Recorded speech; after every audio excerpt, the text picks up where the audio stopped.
¿Qué tal, queridos escuchas? Aquí nuevamente el equipo de The War, ya después de tomarnos unas vacaciones algo largas, pues aquí regresamos nuevamente, con su querido podcast de la semana. Nos acompaña nuestro querido amigo Dagres. ¿Cómo estás, Dagres? Ya unas vacaciones, ¿no? ¿Qué tal las vacaciones de The War? Ay, estuvieron más cansadas que el mismo programa, pero bueno, aquí ya otra vez regresamos otra semana y otro día para un podcast más. Sí, disculpen el descanso que nos tomamos, pero era, ya saben, ¿no? Para descansar un ratito, tomarnos nuestro puente en The War, porque aquí siempre trabajamos. Aquí siempre trabajamos para traer sus podcasts todos los días, así que. Pero bueno, ya estamos con todo Justamente hoy vamos a tocar un tema interesante. Digo, ya sé que ya pasó la Revolución Mexicana, eso fue el 20, un programa atrasado, ni siquiera hacemos eso bien, pero bueno, queríamos hablar un poco, retomar un poco esta parte aprovechando un poco que fue la Revolución Mexicana, hablar un poco sobre esta reflexión sobre la Revolución Mexicana, hablar un poco sobre su literatura y sobre todo lo que conllevó esa época histórica, ¿no? Porque siento que es una época histórica que puede hablar mucho, ¿no? Que se puede hablar de muchas cosas en esa época histórica que marcó no solo a México, sino al mundo entero, al ser creo que el primer movimiento revolucionario, ¿no? Antes que la Revolución Rusa o la Revolución Francesa, ¿no? En general creo que es un movimiento muy importante, ¿no? Y que trajo muchos avances, no solo políticos, económicos y sociales, ¿no? Sino en el arte, sobre todo creo que hubo un cambio muy importante en el arte. No sé tú qué opinas, tú cómo ves este movimiento revolucionario. Tú que eres un poco, bueno, yo que sepa, tú sabes más sobre el movimiento revolucionario en este aspecto histórico. No sé tú qué opinas justamente esta época, ¿no? De la Revolución Mexicana. Sí, no, o sea, me acaba de robar la introducción, ¿no? Como movimiento cultural, la Revolución Mexicana fue la primera revolución en el siglo XX, cabe destacar, que fue como un efecto dominó paralelo en algunas regiones del mundo, que fue un movimiento. Bueno, las revoluciones en el mundo en el siglo XX fueron un movimiento social bastante importante e histórico, donde varios países decidieron cambiar sus sistemas políticos y gubernamentales, ¿no?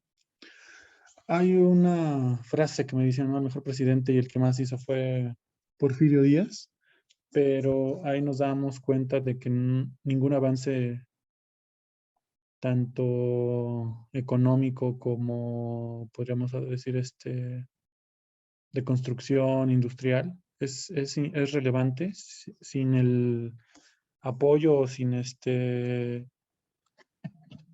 pues sí, sin la estructura social que lo sostenga. Y la estructura social son las personas.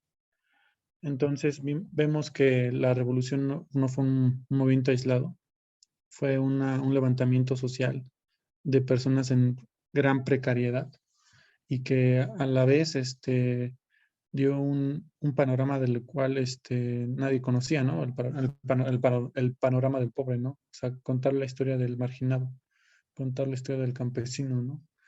Y ya hablo de campesino porque no había una industrialización como tal en México.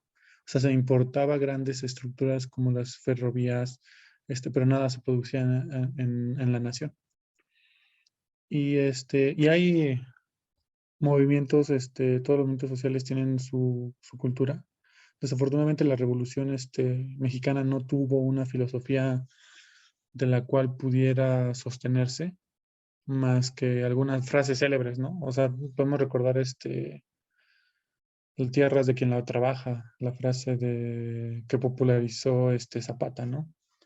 Y Tierra y Libertad, que también creo que popularizó Villa, pero que cada gran pues yo diría general revolucionario, tenía una perspectiva diferente de lo que era la revolución, ¿no? Zapata quería tierras para el campesinado, Villa quería escuelas y tenían visiones diferentes del mundo porque viven en regiones completamente diferentes, ¿no? Zapata al sur, Villa al norte, y ellos son los emblemas de este periodo. La revolución, yo consideraría que tal vez no fue un fracaso, puesto que Porfirio Díaz, pues, perdió o hubo este traspaso de poder. Y Madero lo asesinaron. Ah, y hubieron, yo creo que fracasos, ¿no? O sea, yo creo que la victoria de la revolución fue hasta Lázaro Cárdenas, cuando cumplió todo lo que prometió la revolución, ¿no? De tierra, libertad, trabajo, escuelas, reformas educativas, empezó a planear, con Vasconcelos la Universidad Nacional, o sea, y autónoma, que eso es algo que tenemos que dar, gracias a. Y obviamente, o sea, la Universidad Nacional es una de esas, ¿no? Una de esas victorias de la revolución, porque antes era la universidad, la Real y Pontificia Universidad de México, creo. O sea, tenía, ¿sí? ¿Cómo se llamaba?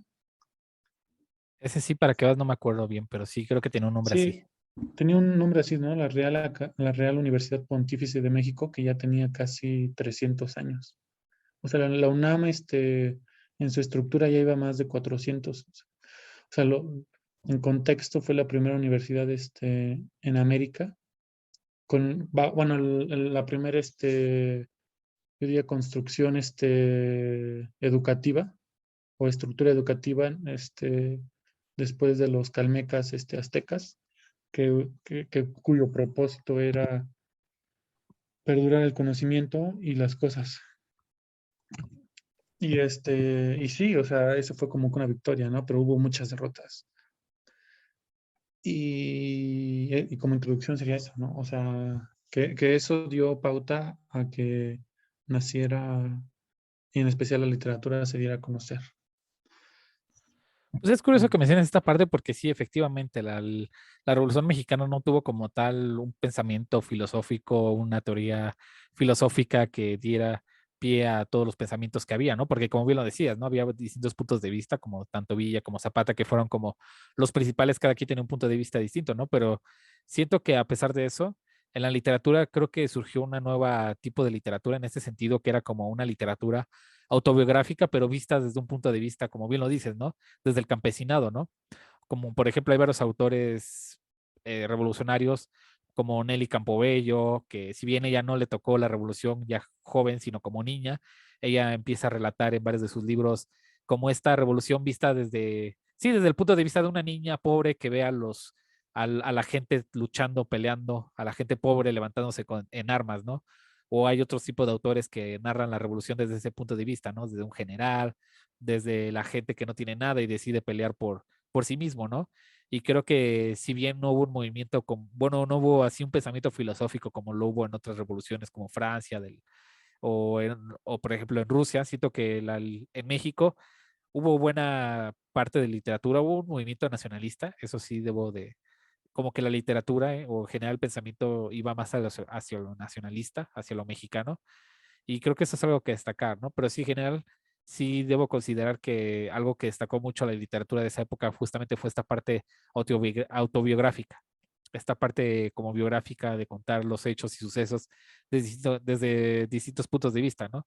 Desde el soldado, el general, hasta un niño que mira a unos soldados peleando, ¿no? Como la inocencia de un niño narrando la Revolución Mexicana, que es algo que narra bastante bien Eli Campobello, que es curioso, ¿no? Porque hablando un poco de este nacionalismo, recuerdo que me habían comentado que, por ejemplo, Nelly Campobello, creo que su apellido es inglés. Bueno, ella nació en México, pero creo que tenía creo que parte de sus apellidos eran de origen, sí, estadounidense, y con esto del nacionalismo, pues sus apellidos, como por así decirlo, se españolizaron, por así decirlo, porque Campobello es Campbell, algo así, y pues por eso ya se llama Nelly Campobello, ¿no? Se llamaba Nelly Campobello, ¿no?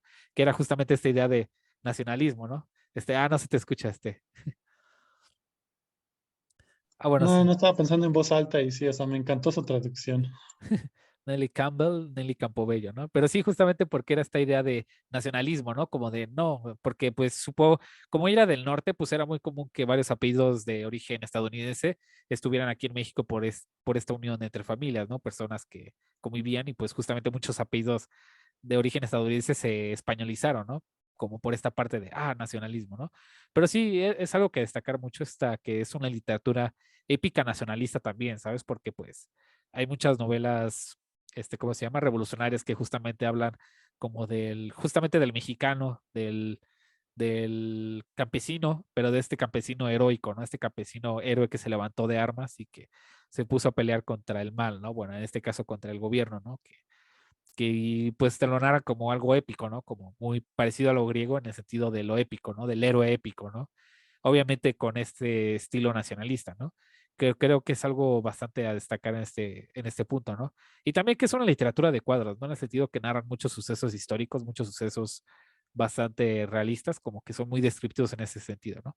Pero sí siento que la literatura cambió mucho con la revolución, ¿no? Porque era ya como, no sé si decirlo un poco dejando de un lado como a los estudiosos, a los cultos escribiendo la literatura y pasó a manos de gente normal, ¿no? Gente que veía la revolución desde sus ojos y narraba lo que sucedía, ¿no?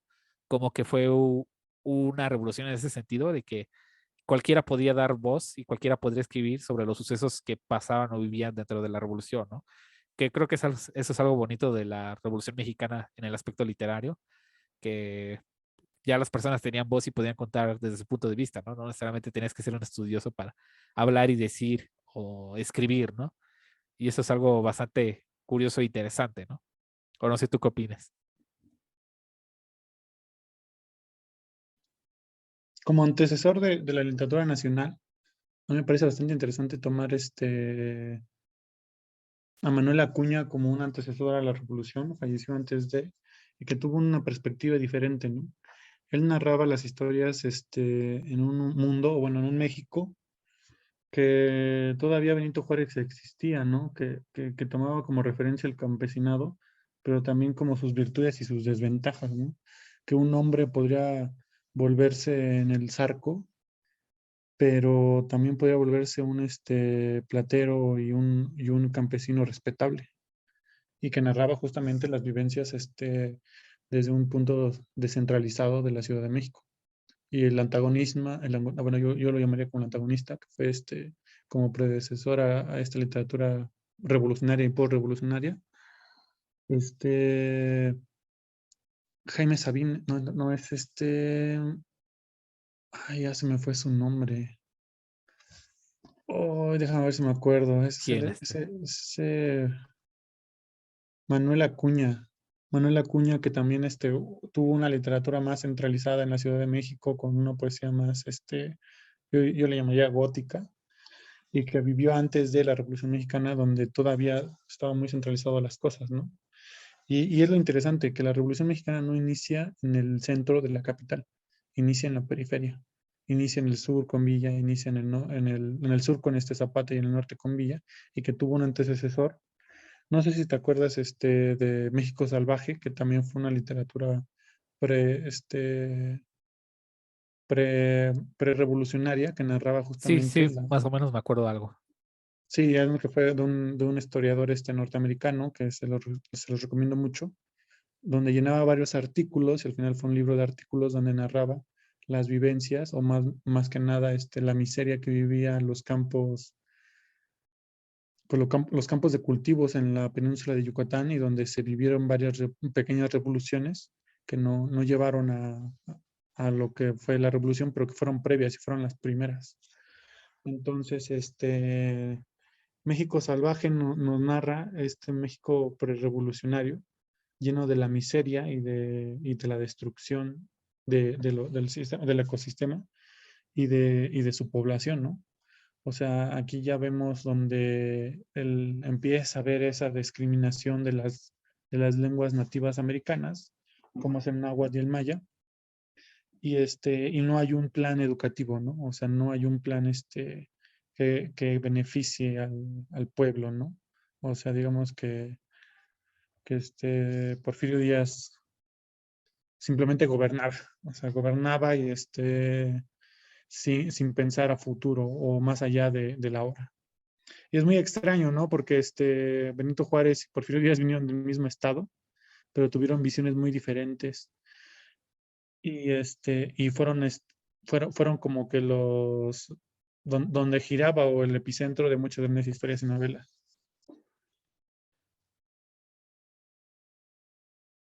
Sí, es bastante curioso que menciones este dato curioso, ¿no? De Sí, tanto o sea, Porfirio esto Díaz es como como, Benito Juárez, ¿no? ¿no? No, es lo que el centro es Manuel Acuña y Jaime Sabines y México Bárbaro como literatura prerevolucionaria. Y después de la revolución empezó otro tipo y otras historias. Sí, la verdad es que sí es bastante interesante ahorita que mencionas toda esta parte, ¿no? De justamente un punto bastante interesante que es esta parte de la periferia, ¿no? Como la revolución inició justamente no en la capital, sino en las afueras de la capital. Y justamente creo que la literatura de la Revolución Mexicana se destaca por eso, ¿no? Porque casi todos los autores fueron ajenos a la capital, ajenos al centro de México.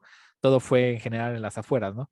Y creo que es algo también que siempre es interesante de ver en la Revolución, que por fin fue un movimiento que, como bien lo has comentado, ¿no? Fue un movimiento que surgió no necesariamente sin influencia de la capital, ¿no? Porque ya ves que siempre en la historia de México, siempre la capital de México, la Ciudad de México siempre ha sido como el foco donde ha girado todo el mecanismo llamado México, ¿no? Toda la historia ha girado casi en torno a la Ciudad de México y el hecho de que por fin algunos estados que están fuera justamente del centro de México, como es el norte o el sur, hayan tenido tanta relevancia como fue la Revolución Mexicana, un movimiento que literalmente cambió todo México.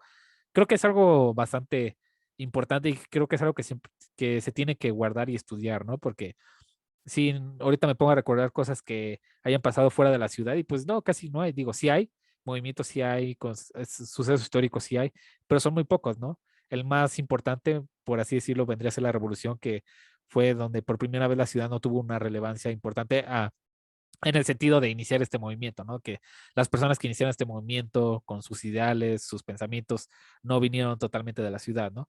Pero sí es bastante curioso, ¿no? Y justamente la revolución creo que trajo esta parte de la educación. Creo que la educación es algo que se toca muy seguido, en la revolución y que creo que como bien lo comentaste, ¿no? Vasconcelos lo va a retomar posteriormente, esta parte de la educación, porque sí, creo que con Porfirio Díaz casi no había educación, solamente la gente afortunada, la gente de dinero es la que tenía acceso a la educación, ¿no? En general, la gente campesina nacía y vivía y trabajaba y moría, ¿no? Es como literalmente no tenías acceso a conocimientos tan básicos, ¿no? Como la lectura o la escritura, ¿no? Realmente solo se dedicaban a eso, ¿no? A trabajar y ya, ¿no? Trabajar y morir, ¿no? Y tristemente pues era algo triste, ¿no? Y pues supongo que, y también eso era una de las cosas que pues también se pelearon en la revolución, ¿no?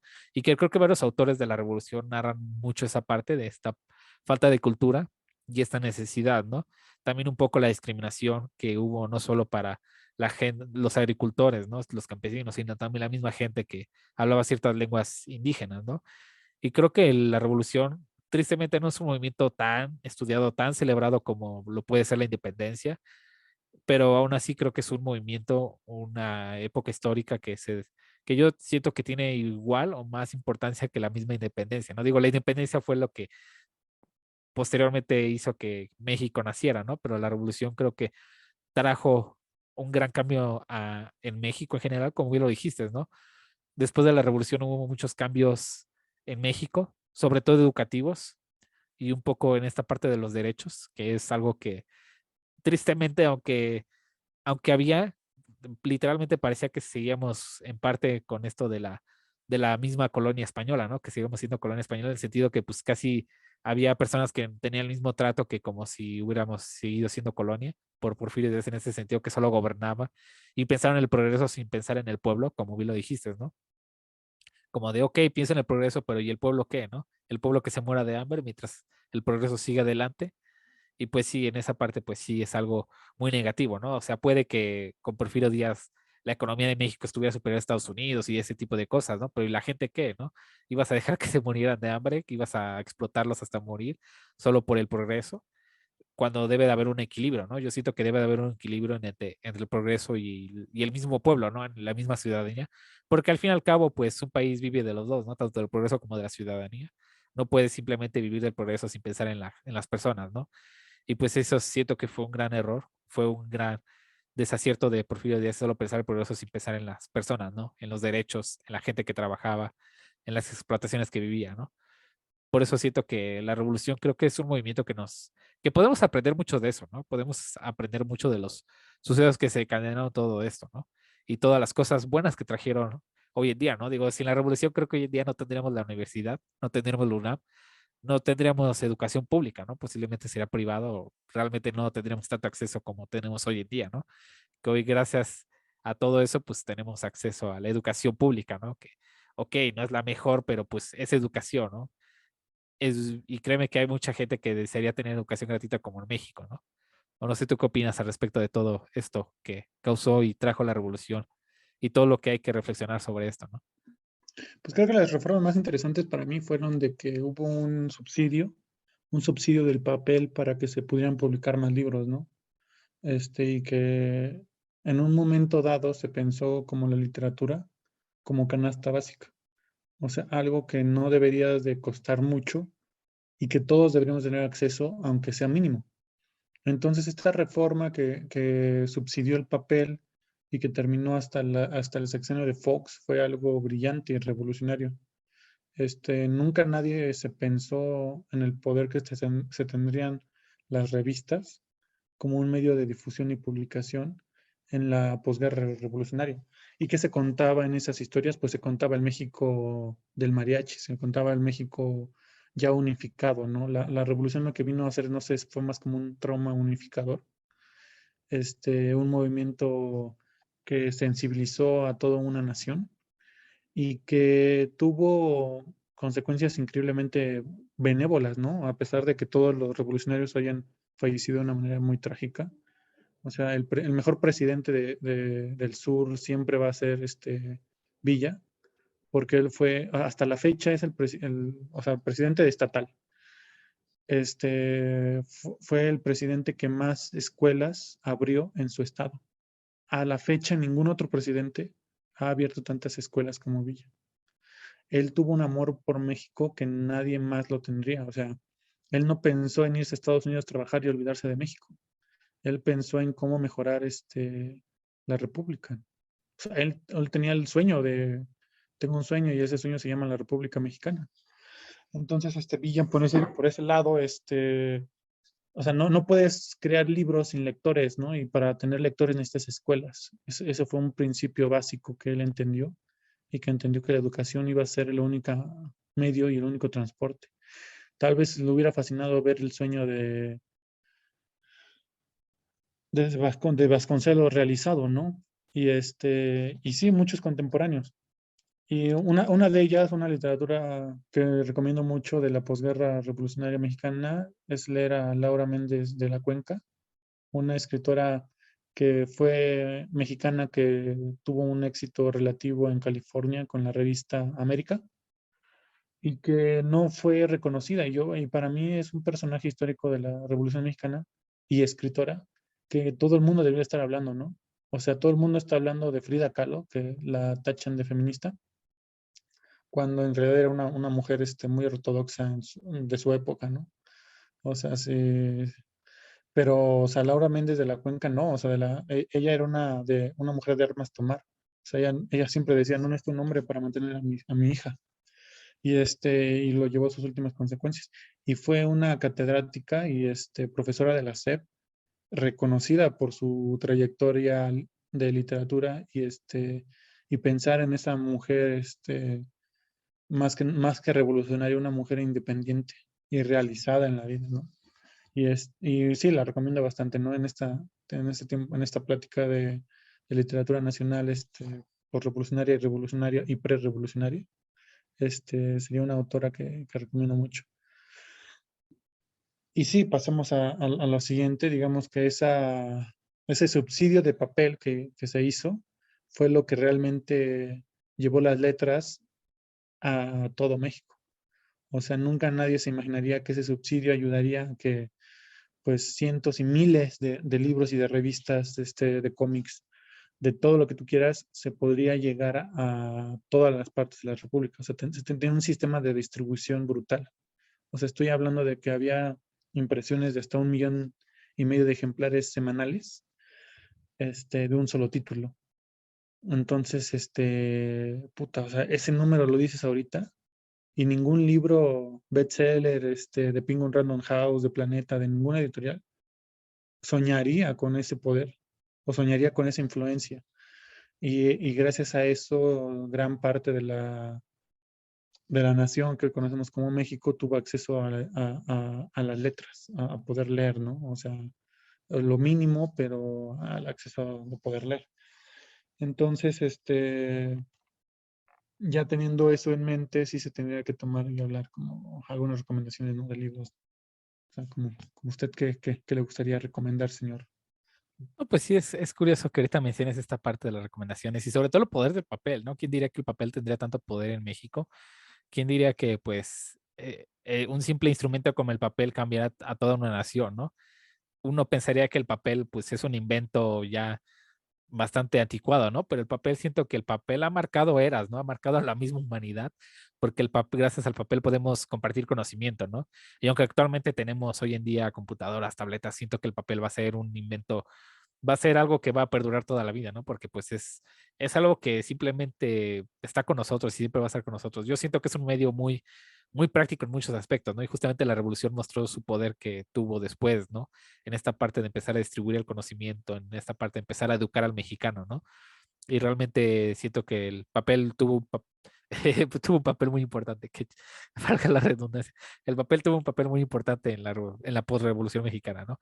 Yo como autores que me gustaría recomendar justamente, pues es esta autora que ahorita he tocado, ¿no? A Nelly Campobello, digo, es una autora que no sé, que es medio famosilla, pero tampoco es tan famosa como bien lo comentaste, ¿no? Como otras autoras como Frida Kahlo, que pues mexicana y ya Frida Kahlo, ¿no?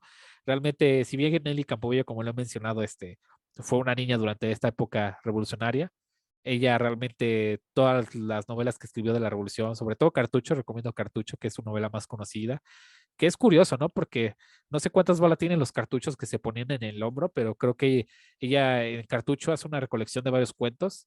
Creo que son veintitantos y creo que es el número exacto de las balas que tienen los cartuchos que se ponían alrededor del pecho, ¿no?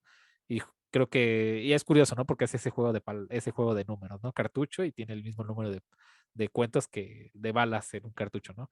Pero ya en general creo que Nelly Campobello pues es una autora porque sobre todo creo que Nelly Campobello es una buena autora para descubrir un poco cómo sucedió la revolución, ¿no?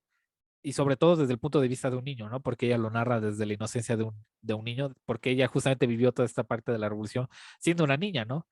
Obviamente fanática de Pancho Villa, porque pues ella también narra esta parte, ¿no? Como Pancho Villa fue un personaje increíble, ¿no? Que al parecer movía masas, que su carisma, su personalidad realmente hacía mover a cualquiera, ¿no? Realmente sus ideales te movían.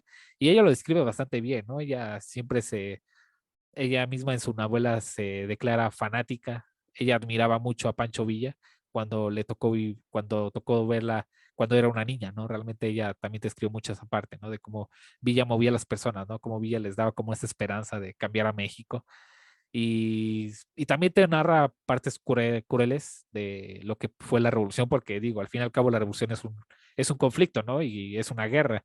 Y pues algo que hemos aprendido es que las guerras no hay buenos ni malos, ¿no?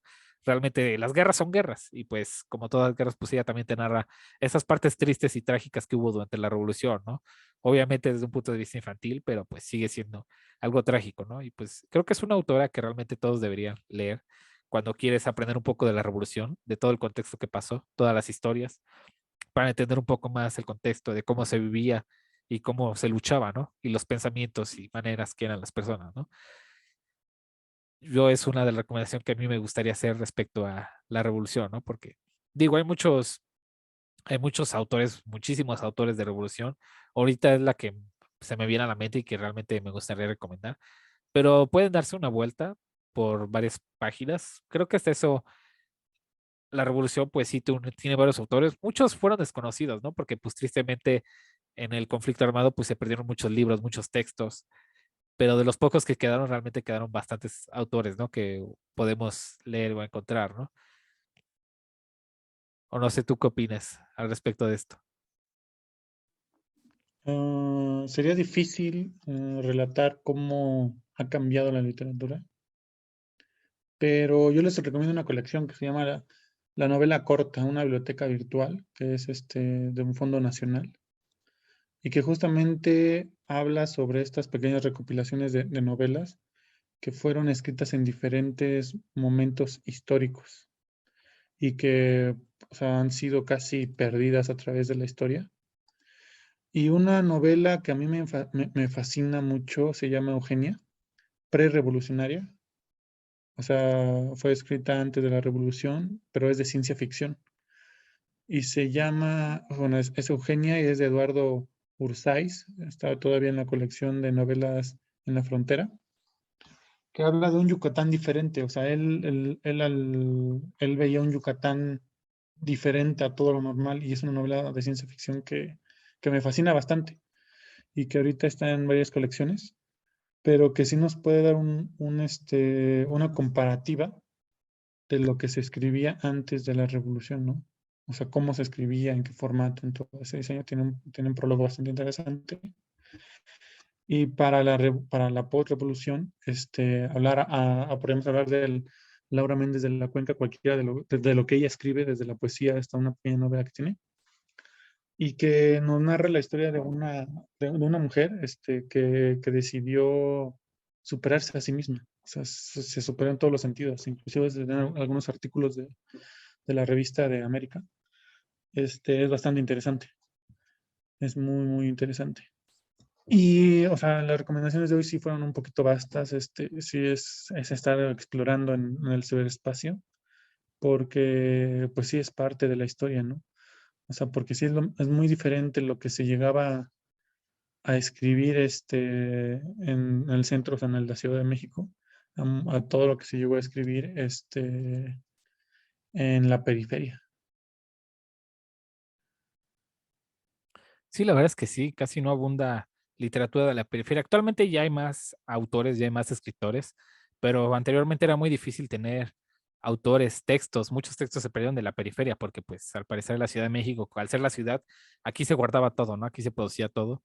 Realmente el problema de la periferia es que siento que no había, no sé si tanto gusto, tanto apoyo, pero bueno, sí, siento que puedo ser en parte un poco de todo, ¿no? Un poco el que no había tanto gusto por este tipo de, sí, de arte como la literatura, también por las cuestiones políticas y económicas que no permitían grandes bibliotecas como sí lo podía permitir la Ciudad de México, pero pues en parte sí es triste, ¿no? Porque pues por culpa de varias situaciones pues perdimos grandes autores que jamás vamos a conocer y que posiblemente vivieron durante aquella época, ¿no? Porque al fin y al cabo algo que hemos aprendido de la literatura es que no necesitas ser un gran ¿cómo se llama? Una persona culta que sepa de mil y un temas y sepa todas las carreras del mundo para poder escribir, ¿no? Realmente cualquier persona puede escribir, ¿no? Realmente cualquier persona puede narrar una historia, ya sea estando triste, feliz, enojado, sí.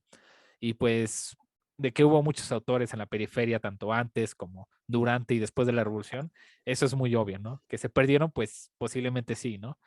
Y es algo triste, ¿no? Pero pues eso no significa que ya sea el fin del mundo, ¿no? Sin embargo, aún podemos apreciar a estos autores que sobrevivieron, estos autores que hemos recomendado hoy en día y ciertas colecciones de cuentos que si bien no son autores tan famosos, que si bien son autores que casi nadie conoce y solamente la gente que se dedica a estudiar cierto siglo específico como de, estudia la literatura del siglo tal en la época tal, ¿no? Realmente, a pesar de que solo cierto tipo de gente lo estudie, creo que pues siempre vale la pena intentar a leerlos, ¿no? Realmente no considero que sea malo solo leer a los conocidos, a los autores famosos, a leer solo Octavio Paz, porque es el más popular, pero si puedes darte la oportunidad de leer otros tipos de autores, de buscar a uno que otro desconocido, que como bien lo comentó Dante, hay muchas colecciones de libros, creo que como el Fondo de Cultura, hay varias editoriales que recolectan varios cuentos o novelas de autores que fueron de la época revolucionaria o por revolucionaria, y justamente tienen sus novelas, ¿no? Realmente son autores que casi nadie conoce. Yo hace poco leí una colección de cuentos mexicanos de varios autores, sí, algunos famosos, otros que realmente yo ni sabía que existían, pero que ¿De fueron qué autores editorial? mexicanos, ¿no? ¿Eh? ¿De qué editorial? Creo que era el Fondo de Cultura Económica. Sí, era sobre cuentos mexicanos. Creo que se llama Minotauro o algo así. Bueno, no sé, aquí tengo el libro, si quieres ahorita voy por él y para hablarte un poco, pero sí, en general, hay muchos editoriales que ahorita hoy en día pues ya han hecho el esfuerzo de recopilar estos cuentos, ¿no? Y hacer una recopilación. Y pues siempre viene bien leer un poco de literatura mexicana, de leer autores desconocidos, porque al fin y al cabo siempre hay una que otra joyita escondida, ¿no? Solo que pues como no son de renombre, no trabajaron en la Secretaría de Educación, pues nadie los conoce, ¿no? Pero siempre vale la pena leerlos, ¿no? Siempre vale la pena echarles un ojo, ¿no? Porque el mexicano siempre ha tenido algo que contar y pues con tantas cosas que ha pasado en México, realmente tienes para escribir mil y una historias, ¿no? Yo apruebo ese comentario. Debería ver las mil y una noche, pero versión mexicana, con tantas cosas que hay que Es- contar. Sí, hay cada gran historia que tú no te podrías ni dar abastos, ¿no? Sí, entonces yo sí les recomiendo esa de la novela corta, ¿no? Una biblioteca virtual. Es del Centro Filológico Nacional, creo, y que está recopilando novelas libres de derecho de autor, pero que fueron de grandes escritores nacionales y que son joyitas que se van encontrando. Hay el que les quiero comentar y antes para terminar rápidamente es uno que se llama El Hilo del Minotauro, es de cuentistas mexicanos inclasificables. Bueno, yo lo compré en el Fondo de Cultura Económica, está muy barato, ¿no? Realmente tiene varios ¿Cuánto costó? cuentos. ¿Eh? Pues ¿Cuánto venía con costó? 3 libros y los 3 libros me costaron 70 pesos, 80 pesos. Ay, le encargo unos. Sí, dejé ver. Digo, no son los mejores libros porque pues está como medio, como que les falló un poco la recortada del libro, no tienen las mejores, el material no es pasta dura, pero pues al fin y al cabo pues son varios cuentos, no están baratos, realmente me gustó la carátula, no es un mal material. Y pues siento que vale la pena por el precio, tampoco yo sé que no son autores que pues nadie conoce, no sé que no está Octavio Paz como para que lo puedan vender a 300 pesos, ¿no? Pero realmente Sí. hay varios cuentos interesantes, unos sí son malos, otros realmente son joyitas, que digo, wow. Pero como todo, ¿no? Siempre es bueno experimentar y contar. Yo, por ejemplo, es mi última recomendación antes de que terminar. No sé si te Ujú. gustaría agregar algo más para ya ir cerrando el podcast y ya, bueno, para ya cerrar el podcast porque ya nos queda poco tiempo. Yo nada más, algo que les va a enternecer y romper el corazón, les recomendaría Perico de Arcadio Sendella. Es algo que, puta, cuando lo leí, me hizo reflexionar bastante. Y si les di cuento algo, no me lo van a creer. Pero esa sería mi última, recomendación. Bueno, yo por mi parte ha sido todo. Esta fue mi última recomendación, la del Hilo del Minotauro, ahí en el Fondo de Cultura Económica. Pueden encontrar en cualquier librería. Yo por mi parte es todo.